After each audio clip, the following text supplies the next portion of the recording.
Today we are going to share real and raw answers from mothers of busy little children. This is my good friend and neighbor, Rachael Roberts, and we had kind of a fun way that we got to know each other. Her husband was helping us move in boxes and such, and one of the boxes was labeled yarn. Well, there were more than one box. There were a lot more of boxes. than one box. It's a confession. And he asked, he's like, do you crochet? Because my wife Rachael crochets. And I was like, ooh, yes, I do crochet. And so that was from my perspective as we moved in. And Yeah, so I had a 1-month-old baby, 2 months. I think she was like 2 months old. She was only like a month. She was really pretty little.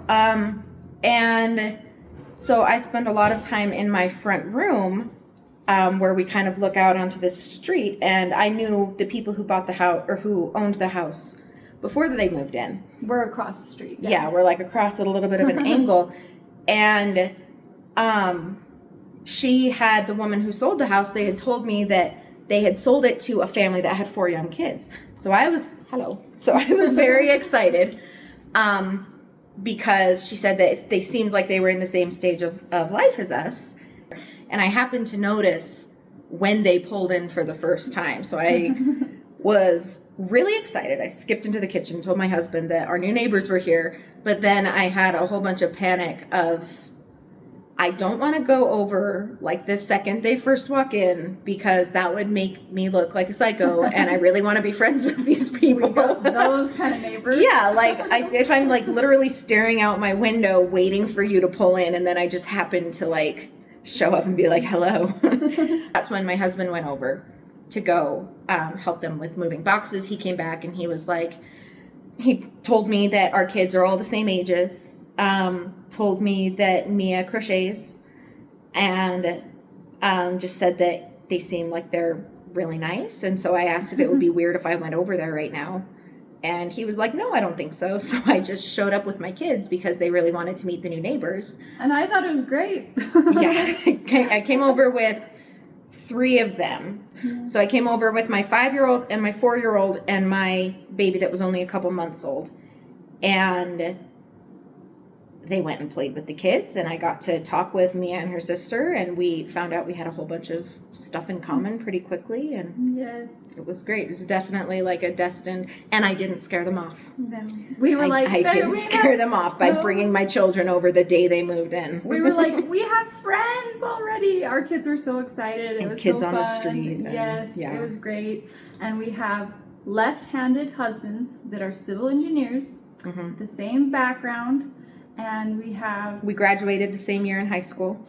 Yes. Which was something I never thought I'd find somebody who was in my same stage of life. Most of my friends are older than me, because being 28 and having 5 kids is it's a lot. Not normal. That is not what most 28-year-olds are doing with their lives right now. And so that was really exciting for me that we were like the same age.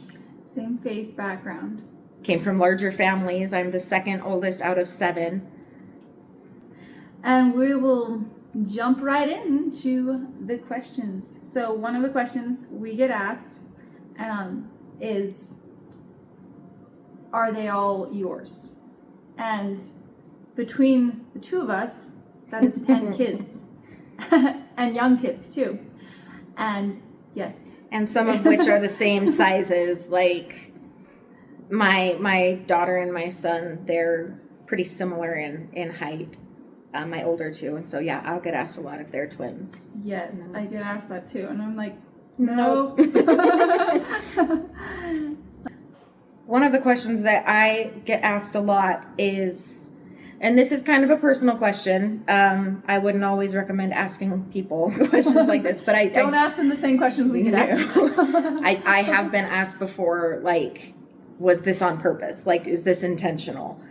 And you know, I feel like it was definitely all in God's plan. We wanted to have a large family when we got married. We definitely wanted to have a lot of kids. We maybe didn't envision them all quite so close together. And you didn't have like a set number in your mind, right? No, I don't think so. I mean, I knew we knew that it was probably like 5 or 6 kids, probably. But we weren't like set on a specific number. It was something we were okay if it were like more or less. It would just, we knew that it would depend on our family and on how things were going, and that we knew that we would feel peace when it was time to stop. And so for us, kind of with that background, we have always welcomed all of our kids, even if maybe the timing hasn't always been exact. We have felt like it has always been very divinely guided. They came a little sooner than you might have anticipated sometimes. Yes, some of them were eager to join our family.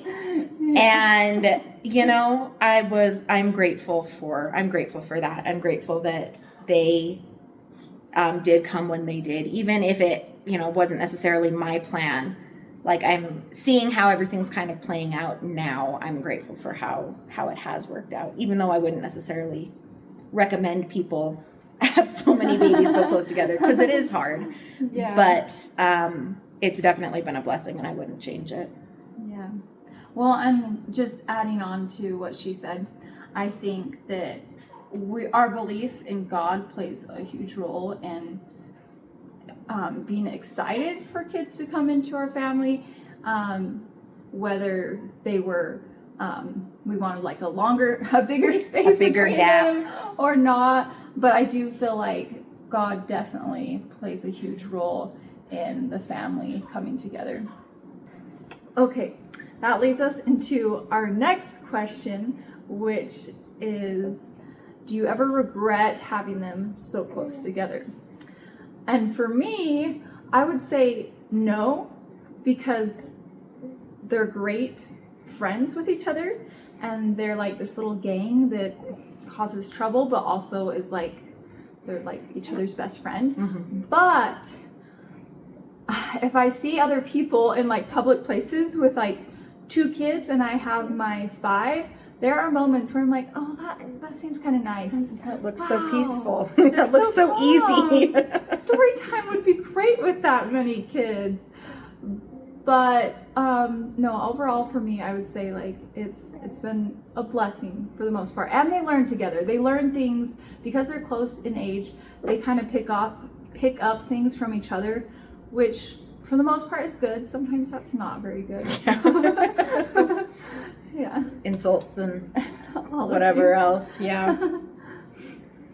Yeah, I think I have my moments where I definitely maybe regret it a little bit, but it's usually in the moments where it's like, oh my gosh, this is so hard. This would be so much easier.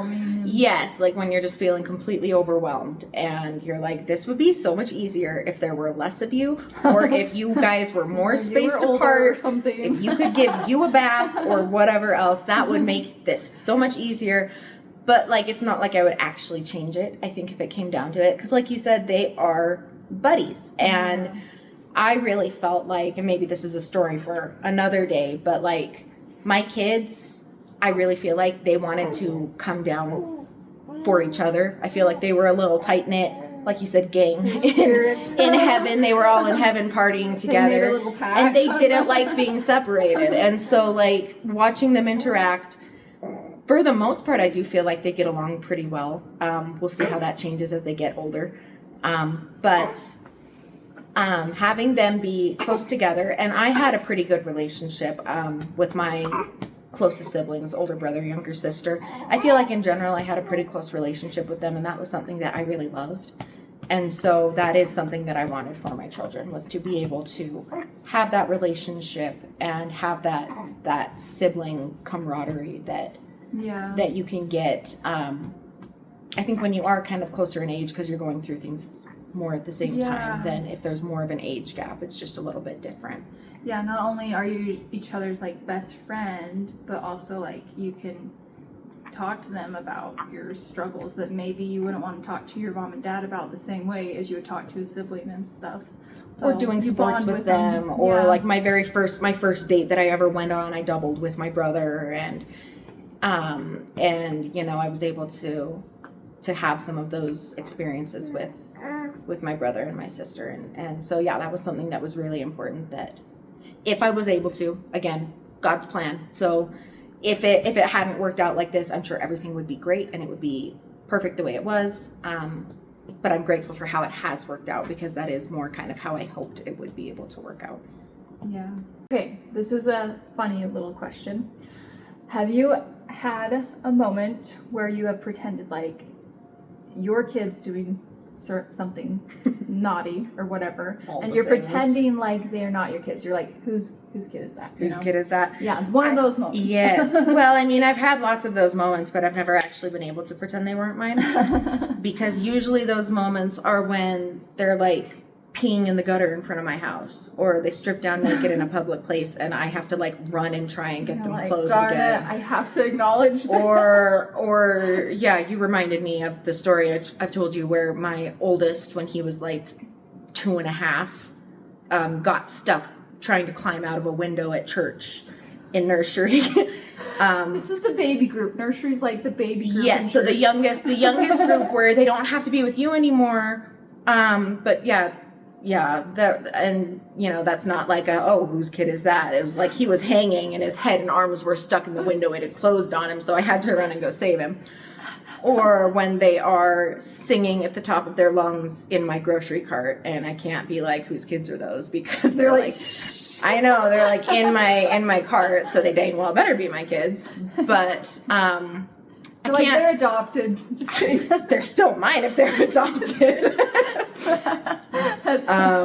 But so yeah, there's been moments that I've wanted to be like, who's raised you? What's wrong with your parents for training you that way? I need to discipline you better or something. I don't know.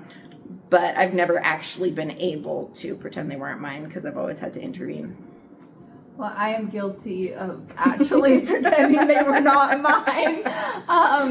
Our 3-year-old at the time, we were going to... Who's it with 3-year-olds, man? Yeah, 3-year-olds. We were going to the elementary school, and we were picking up my daughter, my oldest at the time, from kindergarten. And our 3-year-old, she was doing well with potty training and everything, but we were playing, and there's all these moms picking kids up, and all of a sudden she's in the middle of the field pulling down her pants and peeing. And and Rachel, she actually is like, is that Rose over there? I'm like, shh, no, I don't know who that is. It's like, don't point at her, don't draw attention to her, she's not mine. Once she got her pants up and started walking away, and I was like, Rose, come here. See, though, she pulled her pants back up. Yeah. I feel like my kids, whenever they've taken their clothes off in public, they don't put them back on themselves. And that's when I have to, like, I can't just pretend that that's not my kid when they're actually butt naked running around. Well, you have to teach them that there's like, no, stop it. Proper social. Yeah, maybe don't pee in public. Yes. Maybe public wait. behavior. Yeah. So the next question is, what is the most chaotic thing that has happened in your house this week? This week we have been devoid of like any specific incident, because you do have those weeks where occasionally there's one thing that happens and you're like, oh, I'm going to remember this day. Haven't had any of those, thankfully, for a little while. Although Violet did get a dry erase marker today. That doesn't come out of clothes very well. Her toddler. Or carpet. Toddlers and markers. Yes. Violet, though. Violet is she's my almost 2-year-old. And she caught a demon or something. I don't know what it is. But she recently has been screeching. And like the first few times I heard it, I thought that she was in like mortal peril, or she had broken her leg or something, because she screams like she's dying painfully. Cool. Yeah. And so, that has just become her way of expressing herself, and she is very touchy. And so, yeah, she's very sensitive to all the things. And so and I did send Mia a video yesterday. We had a nice time talking for a little while, and then I came home and Violet woke up from her nap and just was not in a good mood. So, you know, maybe we can put that in here.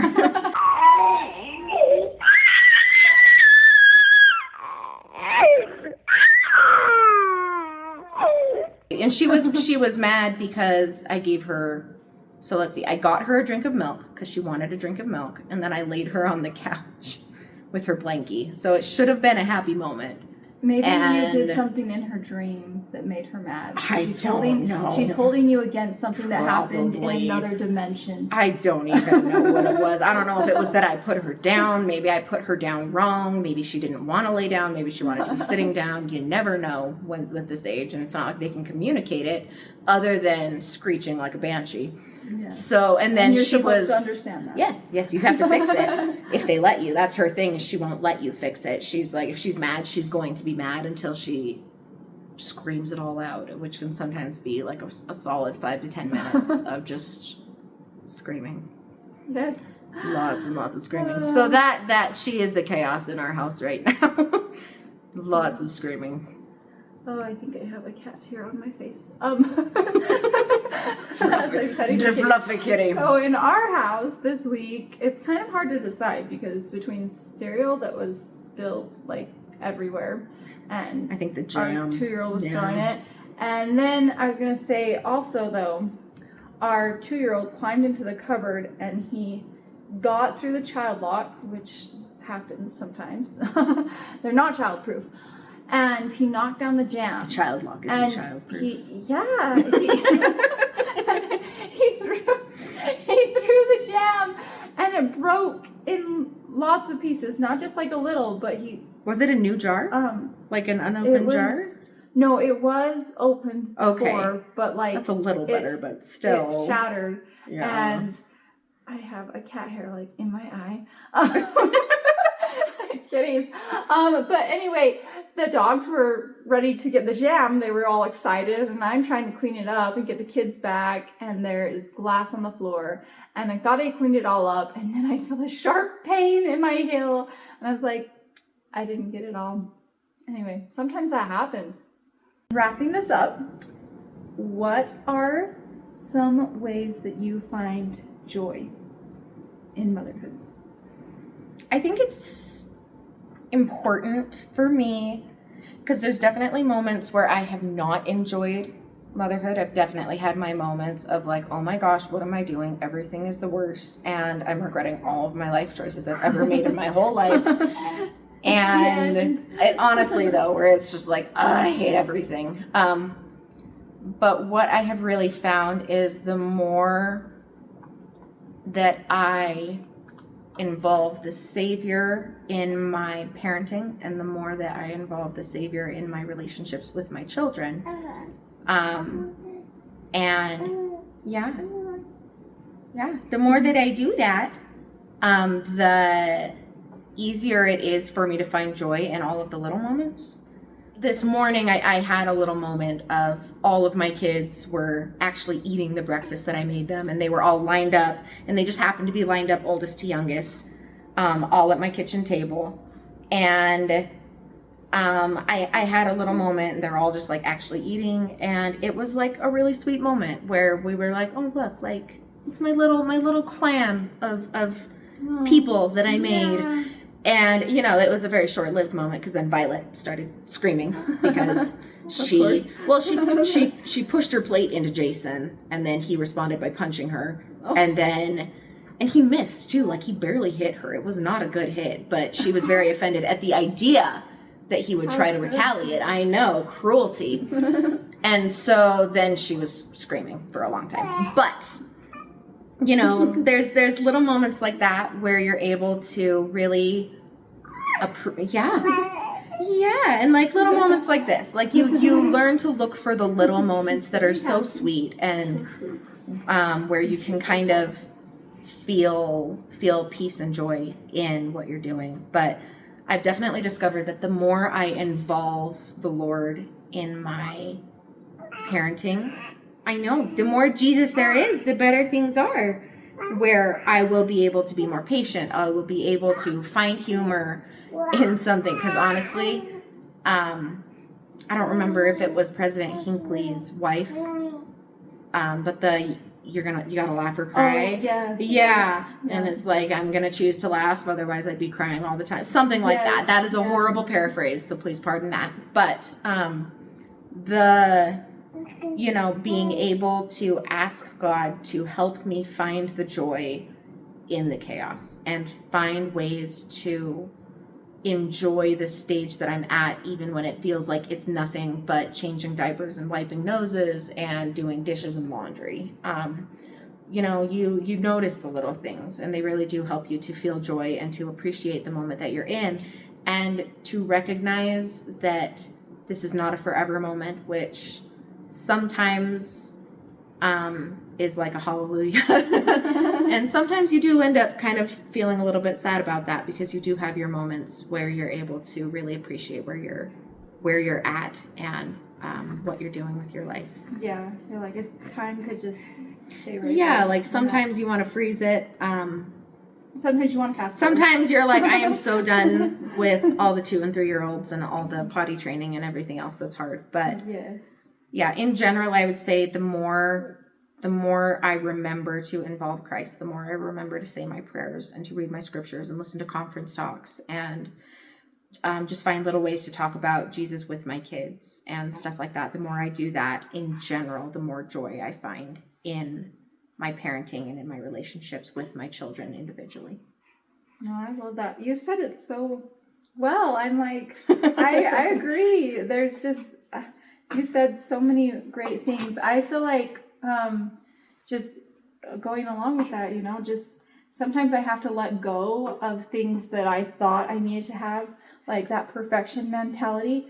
And honestly, I think that sometimes that perfection mentality is encouraged by Satan wanting us to feel like we'll never be good enough. So why try?